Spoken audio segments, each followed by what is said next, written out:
Warning. This story is based on a real event. I've always loved the supernatural. Ghost stories, urban legends, anything that gave me chills. But I never thought I'd experience something truly horrifying myself. It all started when my friends and I decided to go on a weekend camping trip. We chose a secluded spot in the woods, far from any towns or cities. It was just us, our tents, and the stars above. The first night was uneventful. We roasted marshmallows, told spooky stories, and eventually fell asleep. But the second night was when things started to get strange. I woke up in the middle of the night to the sound of rustling outside my tent. I assumed it was just one of my friends going to use the bathroom, but when I peeked outside, I saw something that made my blood run cold. There was a figure standing in the woods, just beyond the light of our campfire. It was tall and thin, with long, spindly arms and legs. It had no discernible features, no face, no clothing, nothing, but I could feel its eyes on me. I tried to scream, but no sound came out. I stumbled back into my tent and zipped it shut, hoping it was just a nightmare. But as the night went on, I could hear it moving around outside, circling our campsite. The next morning, I told my friends what I had seen. They laughed it off, thinking I was just playing a prank. But as the day wore on, strange things started happening.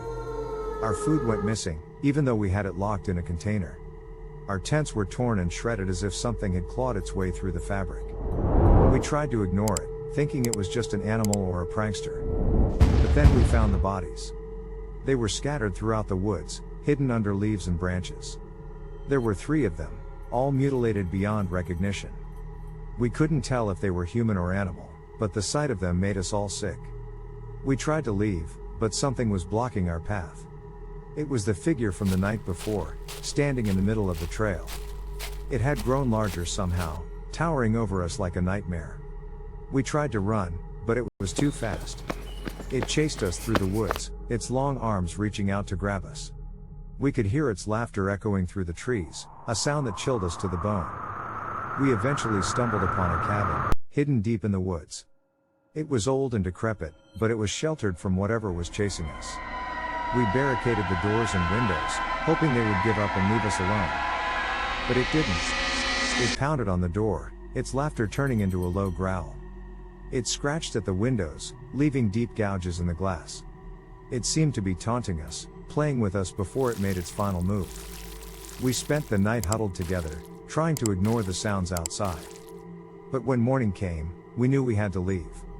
We couldn't stay in that cabin any longer, not with that thing outside.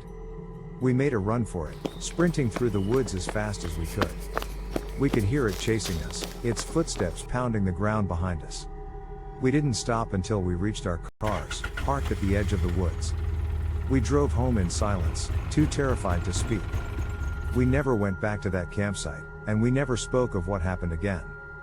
But I still have nightmares about that figure in the woods. I can still hear its laughter echoing through the trees, a reminder of the horror we experienced that night. My last question from you as audience. What do you think? What was that? The story will be continued.